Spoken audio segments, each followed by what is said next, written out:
আসসালামু আলাইকুম। আজ আমি আপনাদের জন্য নিয়ে এসেছি নান রুটি তৈরি করার রেসিপি। অনেকেই নান রুটিটি তৈরি করার পর রুটিটি শক্ত হয়ে যায়।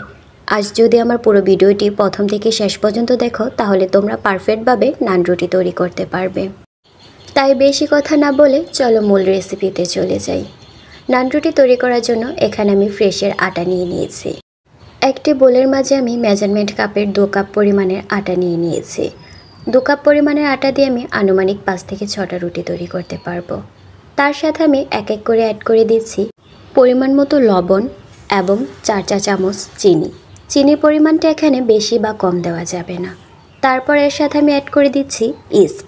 মেজারমেন্ট কাপের 2 কাপ আটার জন্য আমরা ইস্টের ব্যবহার করব। ইস্টের বোতলের যে ক্যাপটি থাকে সেই ক্যাপের 1 ক্যাপ।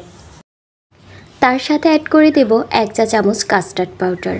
এখানে কাস্টার্ড পাউডারের ব্যবহার করার কারণ হচ্ছে রুটিটা যেন সফট হয়। তার সাথে সামান্য কিছুটা ভ্যানিলা ফ্লেভার। মূলত আমি রুটিটা সফট রাখার জন্যই কাস্টার্ড পাউডারের ব্যবহার করছি। কাস্টার্ড পাউডারটি ভালোভাবে আটার সাথে মেশানো হয়ে গেলে এ পর্যায়ে আমরা অল্প অল্প পানি দিয়ে একটি ডো তৈরি করে নিব। আর হ্যাঁ, পানিটা হতে হবে কুসুম গরম। এখানে আমি আটার সাথে ইস্টটা ডিরেক্ট ব্যবহার করে নিয়েছি। তোমরা ইচ্ছে করলে ইস্টটাকে আধা ঘন্টার জন্য কুসুম গরম পানিতে ভিজিয়ে রাখতে পারো, তারপর আটার সাথে ব্যবহার করতে পারো। আর ইস্টটাকে ডিরেক্ট ব্যবহার করার কারণে এখানে আমরা আটাটাকে একটু সময় নিয়ে মেখে নিতে হবে, তা না হলে রুটিটা সফট হবে না। রুটি যখন তৈরি হয়ে আসবে তখন সামান্য পরিমাণে সাদা তেল দিয়ে আবার একটু ভালোভাবে মেখে নিতে হবে। এ পর্যায়ে ডোটির ওপর সামান্য পরিমাণে সাদা তেল ব্রাশ করে দিয়ে 2 ঘন্টার জন্য রেস্টে রেখে দিব। ইচ্ছে করলে এখানে 2 ঘন্টার পরিবর্তে 1 ঘন্টার মতো রেস্টে রাখতে পারো। 2 ঘন্টা পর ফিরে এসে ডোটাকে আবার আমি একটু ভালোভাবে মিশিয়ে নিলাম। এ পর্যায়ে আমি ডোটিকে 5টি ভাগে ভাগ করে নিব বা লিচি কেটে নিব। 5টি ভাগে ভাগ করে নেওয়ার কারণ হচ্ছে আমি এখানে 5টি রুটি তৈরি করব। তোমরা যদি রুটির পরিমাণ বেশি রাখতে চাও তাহলে এখানে 5টির জায়গায় 6 বা 7টিই করতে পারো। 2 কাপ পরিমাণের আটা দিয়ে তার থেকে বেশি যদি লিচি কেটে নাও তাহলে সেই লিচি দিয়ে তৈরি করা নানগুলো খেতে একদম ভালো লাগবে না, নান রুটিটি শক্ত হয়ে যাবে। রুটিটি বেলে নেওয়ার জন্য আমি একটি লিচি নিয়ে নিব।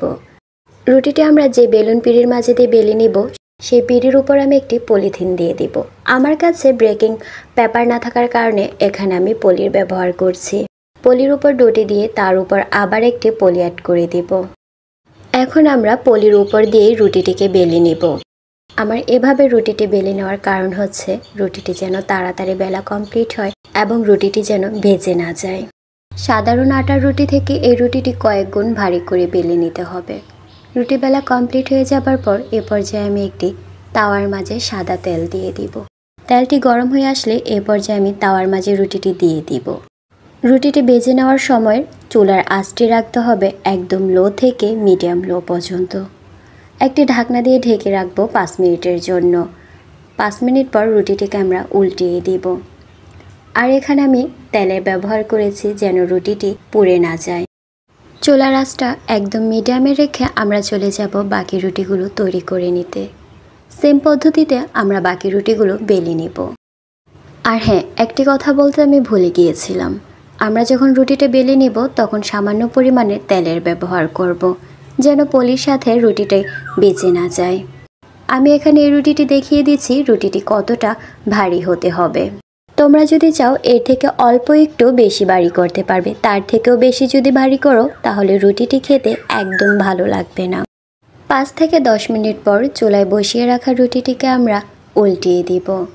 রুটিটি যখন একটু ফুলে গাঢ় ব্রাউন কালার হয়ে আসবে তখন আমাদের বুঝে নিতে হবে আমাদের রুটিটি তৈরি হয়ে গেছে। তাহলে আমরা রুটিটিকে চুলা থেকে নামিয়ে নিব এবং সেম পদ্ধতিতে সামান্য পরিমাণে একটু তেল দিয়ে বাকি রুটিগুলোকে আমরা ভেজে নিব। একটি রুটি তৈরি করার জন্য আমরা 1 চা চামচের বেশি তেলের ব্যবহার করব না। তার থেকে বেশি যদি তেলের ব্যবহার করে থাকি তাহলে রুটিটা খেতে ভালো লাগবে না। সাধারণত রুটিটি যেন পুড়ে না যায় তার জন্যই আমরা তেলের ব্যবহার করে থাকি।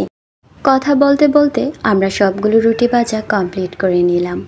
আমার ভিডিওটি যদি ভালো লেগে থাকে তাহলে অবশ্যই তোমরা বাড়িতে বানানো ট্রাই করবে এবং লাইক অ্যান্ড কমেন্ট করে আমার পাশে থাকবে।